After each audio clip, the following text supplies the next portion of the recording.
In 2026, global tension reached a tipping point. From space, the Americas looked peaceful. Yet beneath the surface, political storms were gathering. A confrontation that could alter international power was unfolding. Across television screens and digital feeds, breaking news spread rapidly.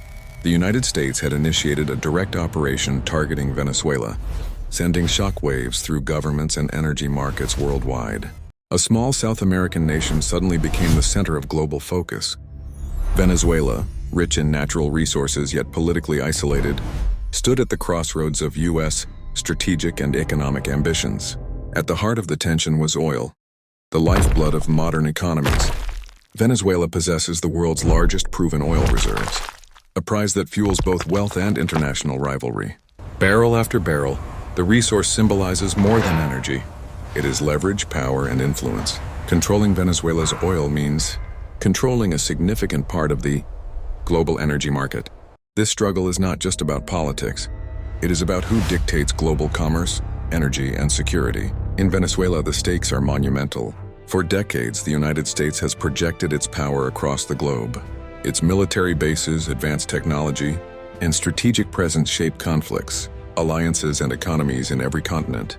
From the deserts of the Middle East to the jungles of Latin America, U.S. influence is omnipresent. Each outpost serves as a reminder. American reach is unmatched and constantly expanding. The U.S. dollar dominates global trade, controlling markets and commodities. Decisions made in Washington reverberate worldwide, impacting energy, finance, and geopolitical stability. History has shown that when American interests are threatened, intervention follows.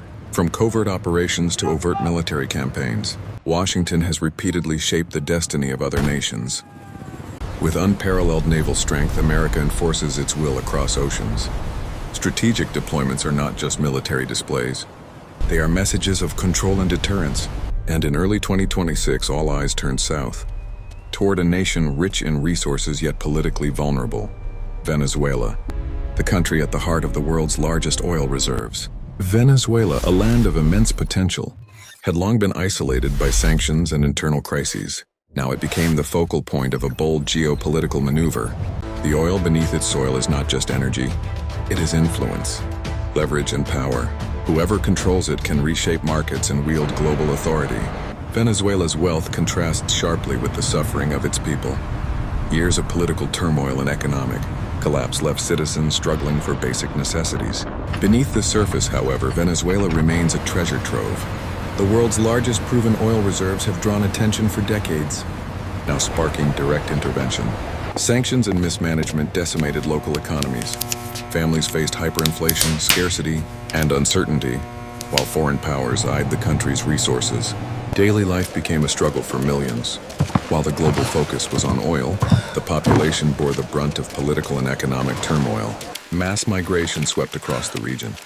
Citizens left in search of security and opportunity, highlighting the human cost behind geopolitical maneuvering. Yet oil production, though diminished, remained a critical asset. It was this resource that turned Venezuela into a target for global powers. Energy markets depend on Venezuelan oil, and control over these reserves means influence over global prices and international relations. Barrels of black gold symbolize more than wealth. They represent leverage, strategy, and the ability to shape world events. For multinational corporations, Venezuelan oil is a lifeline. Every barrel lost or gained affects profits, investments, and global power dynamics. And for nations like the United States, controlling this oil could tip the balance of regional dominance and redefine energy security. In a bold move, U.S. forces entered Venezuelan territory under cover of darkness. The operation was swift, precise, and designed to neutralize leadership without prolonged conflict. Special forces deployed with military precision. Every maneuver was calculated to minimize resistance and ensure rapid control over key targets. Behind the scenes, intelligence networks monitored every move. Every flight, every convoy, and every communication was tracked in real time. The mission unfolded within hours, leaving little room for opposition. This was a demonstration of American operational capability at its peak. Nicolas Maduro, the sitting president, was targeted directly. This unprecedented action marked the first time a foreign power captured a Venezuelan leader on national soil. The arrest was executed with minimal violence, but the symbolism was immense. The world watched as a sitting leader was taken into foreign custody. The United States justified the operation through accusations of drug trafficking, corruption, and human rights violations. These charges formed the official legal narrative. Media coverage was immediate and explosive. International audiences grappled with the legality, ethics, and geopolitical implications of such a daring move. President Trump personally announced the success of the operation. His message emphasized justice, security, and the restoration of order in Venezuela. Yet behind the rhetoric, analysts noted the deeper motivations: access to resources, strategic positioning, and global influence. Days later, Trump revealed plans to control Venezuelan oil exports. Millions of barrels would enter global markets under U.S. management. This move was framed as economic stabilization, but it also ensured American access to a vital energy source, influencing global supply and prices. U.S. companies prepared to rebuild and operate Venezuela's oil infrastructure. Profits and power were tightly intertwined in this strategy. Revenue from these sales would be managed by Washington, consolidating economic leverage while claiming to support reconstruction and stability. The announcement sent immediate ripples through global markets. Analysts projected shifts in oil prices, trade balance, and political alliances. For the first time in years, American and international firms would have direct access to these reserves, signaling a new era in energy geopolitics. Technical teams moved quickly to restore output. Every barrel produced under this new regime carried both economic and symbolic weight. Control of Venezuelan oil became not just a financial matter, but a geopolitical weapon, influencing nations and energy-dependent economies. Critics argued that this amounted to economic imperialism, while supporters claimed it was a pragmatic approach to stabilize a fractured nation. Trump emphasized both national and Venezuelan benefits, presenting oil control as a tool to secure prosperity, stability, and influence simultaneously. The international community responded with alarm. Diplomatic channels were flooded with urgent communications, questioning the legality of the operation. Across Latin America, governments and citizens condemned the move as an unprecedented threat to sovereignty. European nations expressed concern over the breach of international norms and the potential precedent it set for future interventions. Global rivals criticized the operation, warning that unilateral control of resources could destabilize international relations. The story dominated headlines worldwide, fueling debates about power, morality, and the role of energy in geopolitics. From citizens to policymakers, the question was universal. Could a nation be stripped of its resources under the guise of justice? Financial markets were volatile, reflecting the uncertainty of control over one of the largest energy reserves in the world. Global leaders scrambled to respond, balancing condemnation with practical concerns over energy, supply, and regional stability. The question of legality dominated discussions. Could a nation intervene so directly in another's affairs without international approval? Public demonstrations reflected widespread disapproval, signaling that people were aware of the stakes far beyond borders and resources. While global powers debated oil and strategy, ordinary Venezuelans continued to endure scarcity and uncertainty. Their daily lives were defined by queues, shortages, and constant worry for survival. Amid economic collapse, children grew up in a world of instability. Education, health, and opportunity were overshadowed by political conflict and economic hardship.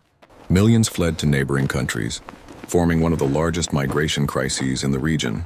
The human cost of resource-driven geopolitics was immediate and visible. Protests erupted across major cities, reflecting frustration, fear, and anger. People demanded justice, but their voices were drowned in the rhetoric of global strategy. Local businesses struggled to survive, as foreign intervention and economic uncertainty disrupted everyday life. Economic stability seemed distant despite promises of recovery. Camps for displaced families grew rapidly, highlighting the humanitarian toll. Global attention was focused on power, but millions suffered in silence. Meanwhile, oil production restarted under new management. For many workers, it was a mix of hope and unease, opportunity entwined with foreign control. Technical teams worked around the clock to restore output. Each barrel pumped represented both economic revival and continued foreign influence. Life in urban centers slowly resumed, yet uncertainty lingered. Citizens remained unsure whether foreign intervention would bring relief or further complications. Humanitarian aid trickled in, but dependence on external forces highlighted the complex balance between assistance and sovereignty. American and international corporations moved swiftly, restoring Venezuelan oil. Infrastructure became a top priority for both profit and strategic influence. Every shipment reinforced the reality that energy had become a tool of power, shaping politics, markets, and global alliances. The reintegration of Venezuelan oil into global markets created immediate volatility. Analysts warned of far-reaching consequences for economies worldwide. Corporate decisions in boardrooms now influenced national strategies. Business interests and geopolitics became inseparable in the fight for Venezuelan resources. Pipelines symbolized the convergence of human labor, political strategy, and economic ambition, a physical representation of power flowing across borders. The revenue generated was immense, strengthening U.S. economic leverage and reshaping Venezuela's role in global energy supply. History reminds us oil has always been a catalyst for conflict. From the Middle East to South America, control of resources determines both strategy and fate. Venezuela became another test of power, where energy wealth intersected with international law, sovereignty, and human cost. The citizens remained at the heart of this story, caught between external powers and internal strife, waiting for justice, stability, and opportunity. In 2026, oil was more than fuel, it was influence, leverage, and power. Whoever controlled it could shape the destiny of nations. This chapter of history reminds the world in geopolitics, resources dictate authority, and power always follows where energy flows.